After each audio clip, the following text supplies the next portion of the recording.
ඔබේ විවාහ ජීවිතේ සාර්ථකද අසාර්ථකද කොහොමද බලන්නේ? මෙන්න මේ විවාහ රේඛාව ඔබේ මේ හෘද මණ්ඩලය. කොහොමද හෘද මණ්ඩලය?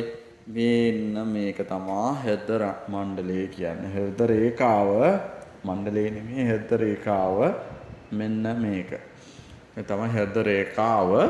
මෙන්න මේ ආකාරයේ කපාගෙන යනවා නම් විවාහ රේඛාවේ විවාහ රේඛාවක් ආරම්භල හෘද රේඛාව කපාගෙන යනවා නම් ඔබේ විවාහය අසාර්ථක වීමක් ගැන තමයි සඳහන් වෙන්නේ. එතකොට ශනි මංගල කුජ මංගල රහව්ගේ මේ දෝෂයත් රහව් චන්ද්‍ර ආගයත් එක්ක රහව් චන්ද්‍රයත් එක්ක ස්ටීමේ දෝෂයත් කතා කරනකොට විවාහයේ ශනි දෙවන්නේ හිටියොත් ශනි පස්වෙනි ශනි හතේ හිටියොත් මම ගොඩක් පරීක්ෂා කරපුවා විවාහය ගැන ගැටලු.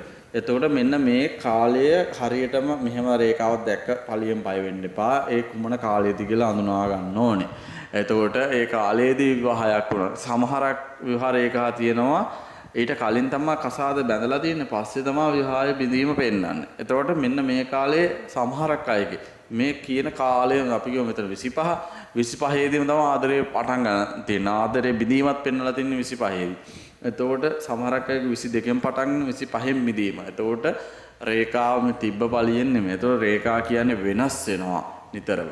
එතකොට මේ ආකාරයෙන් ඔබේ හස්තේ රේඛාවක් තියෙනවා නම් ඔබේ විවාහයේ යම් ගැටලුවක් පෙර සාංශාරික අකුසල් කර්ම අපි බලන්නේ හස්ත රේඛා ජ්‍යොතිෂයේ එකට.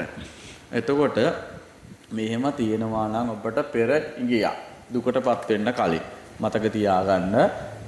ඊට පස්සේ මේ ආදරය ගැන තව බොහෝ කාරණා තියෙනවා. අපි එක දිගට වීඩියෝ දැන් ගේන ගමන් තියෙන්නේ.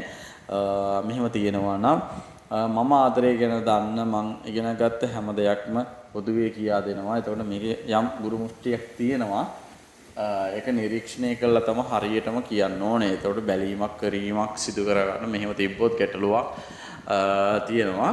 එතකොට මෙහෙම විවාහ රේඛාව මේ හෘද රේඛාව කපාගෙන යනවා නම් අනිවාර්යයෙන් ඔබ විවාහයේ සැලකිලිමත් වෙන පෙර සංසාරයේ ආදරයට ඉරිසියා කරලා ආදරයෙන් ඉන්න අයගේ ජීවිත විනාශ කරලා නැත්නම් ආදරයේ තියෙන ආදරේ දෙන්නේ ආදරේ හිටපු වෙන් කරලා තියෙනවා අනවින කොටි වින බන්ධන කරලා නැත්නම් වැරදි කාමසේවනේ සිල්වත් නොවීමෙත් මේකේ ගැටලු පෙන්නනවා.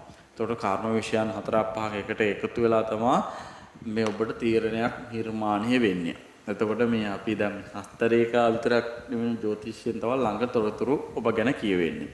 ඒක මතක තියාගන්න මෙහෙම තිබ්බොත් ඔබේ විවාහයේ දිතරා යාමක් ගැන තමයි සඳහන් වීමක් තියෙන්නේ. එතකොට දිගටම නිරීක්ෂණයේ අපේ එක්ක රැඳී සිටින්න පළව කරන්න.